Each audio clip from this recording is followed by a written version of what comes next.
What's up, guys? Alex, I think this is pro fight week number 32 for you or something like that. I mean, Yeah. At this point, what is the feel ahead of a big fight? Honestly, this one a little more routine than normal. I'm back at the Apex during COVID fight like 5 times in a row. Then got to hit the road, and that was fun. Made me realize how much I like a crowd. But no, this is just like a cool martial arts experience. You know, just the whole idea of the Apex. You know, to build a big warehouse to host fights in, really cool. But I'm happy to be back. Trained my butt off for this one. You know, not a short notice fight, so I had a full fight camp, which is great. But also, like by the end of it, I'm just like ready to fight and be done with training. So I'm at that point now and ready to rock and roll.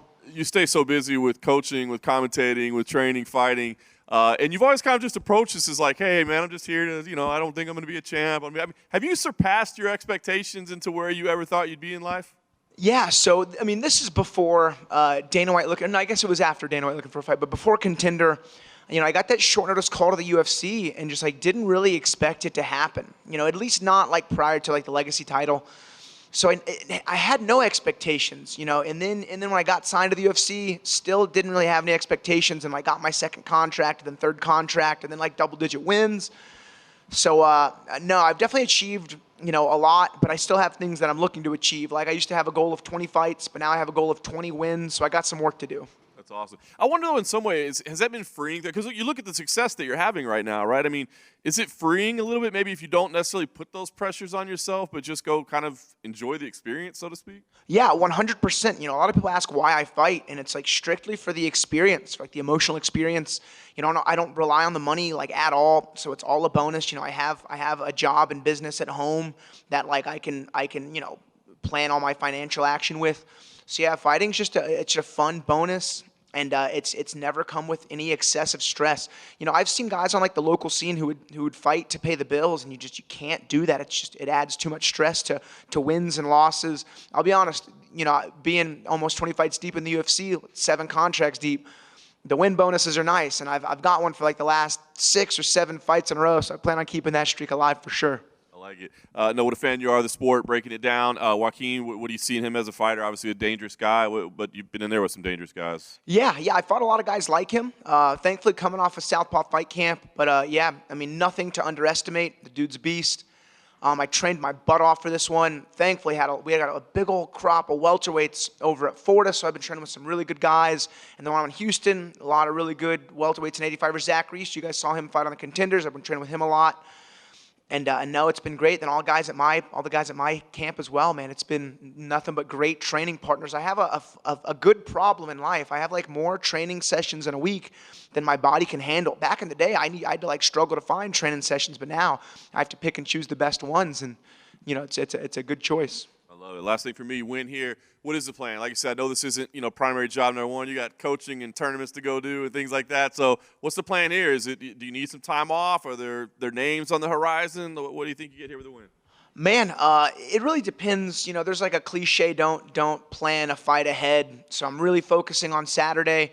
And then depending on, you know, how the body feels, the outcome of the fight, all that action, you know, I'd like to turn around as fast as possible. I've noticed there's a 5-month cycle with welterweights. Like pretty much every 5 months we get booked. If I could, you know, shave that down to every 3 months, that'd be awesome. So I'm looking to stay active, especially now. I feel like I'm truly in my prime. I got another 3 or 4 good, hard years of doing this, and my body durability has always held up really well. And yeah, so keep them running. You know, I'm not looking ahead too much, but I know there's a card in Austin, Texas in December. It'd be cool to get a 3rd one in this year, but I'll make that decision on Sunday. Hey, Alex. I just wanted, you know, obviously Fury has, you know, like you said, Zachary's got a contract. I just wanted to know, like, who are some prospects that fans should be looking out for in Fury right now? Man, Fury's fun to watch. I was telling who was headlining? My boy Julius Holmes fights at Florida. So I was like, hey, there are some Fury main events that are like, you know, in sync, in caliber with, you know, like UFC underfight cards. I was like, so don't undersell this success. And my boy Jules got a great 2nd-round Darce choke. It's his 2nd time main eventing in Oklahoma. Yeah, so I mean, I'm gonna be very biased here and talk about my teammates, but Julius Holmes, I mean, he'll be in the UFC. He's a big old strong welterweight. I think he's 9-2 now, maybe 10-2. And then Jacoby Smith, he's solid too. I trained a lot with him. I hadn't trained with him prior to this camp. And that dude's a beast. He learns everything so fast. His wrestling's like otherworldly. I think he's 7-0 if I'm not mistaken. So he's a shot away. And then Nick Piccanini as well. I mean, he's a beast. And then I even got one of my guys, Sean Kennard. He's 2-0. He's an 85. He's a big old strong 85er, biggest beard in MMA. But man, he hit a brutal TKO. His guy actually couldn't answer the bell. And then beyond that, I have a lot of amateur prospects. Like one guy 5-1, one guy 5-0, both fighting for belts pretty soon. So we have a couple of cool generations coming up. But yeah, any Fury main card is awesome to watch.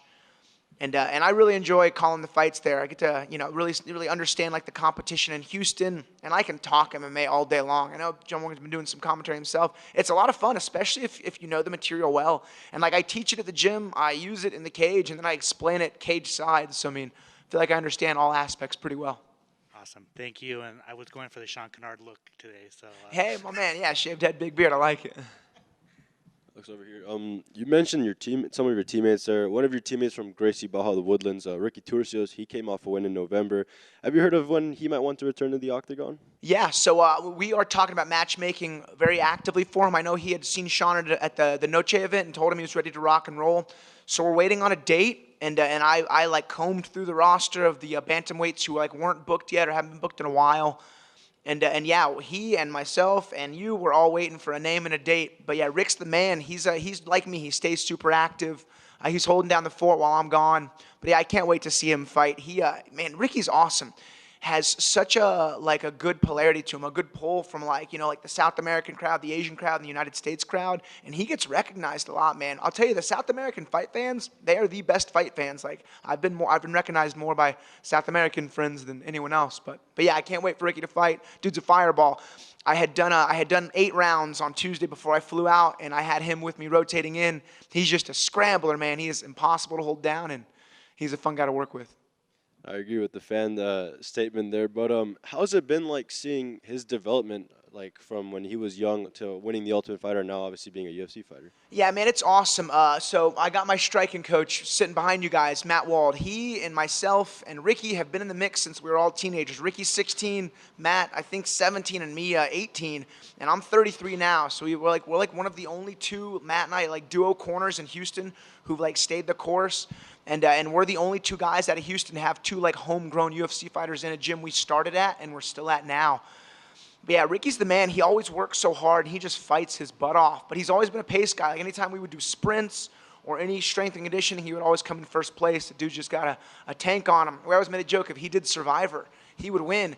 And one time he did an in-studio version of Fear Factor, and he won it. Fear is not a factor for that man, so very cool. Thank you. Right here. I want to follow up with what Harold just said. What are some of the similarities that you see in Ricky that you see in yourself? Man, we're very different fighters. We both do a lot of jiu-jitsu, both jiu-jitsu black belts. He uses his a bit more than I do. One of the only guys to pull off consistent X-guard sweeps in MMA. But I think just like living the martial arts lifestyle the most is the best. Like he's one of the coaches at my gym as well. So we're in there every day. When we're not training our butts off, we're teaching. And I feel like we're both at like a very high level of preparation in terms of our like diet. He works with a PI a lot, and strength and conditioning is like a must. You guys will see him, man. He's put on some size too, and yeah. So I think just like living the martial arts lifestyle and the high level of preparation has really like kind of consumed our lives for the better, and we can both see differences. Earlier, you had talked about Survivor and Fear Factor. I was just curious, how would you do in a scenario like that? Oh man, I don't know. Probably not great. I try to conspire against people in Survivor, and then in Fear Factor, I wouldn't want to eat gross stuff. So I'll make my prize money by fighting. Awesome, thank you. Good luck Saturday. Cool, thanks guys.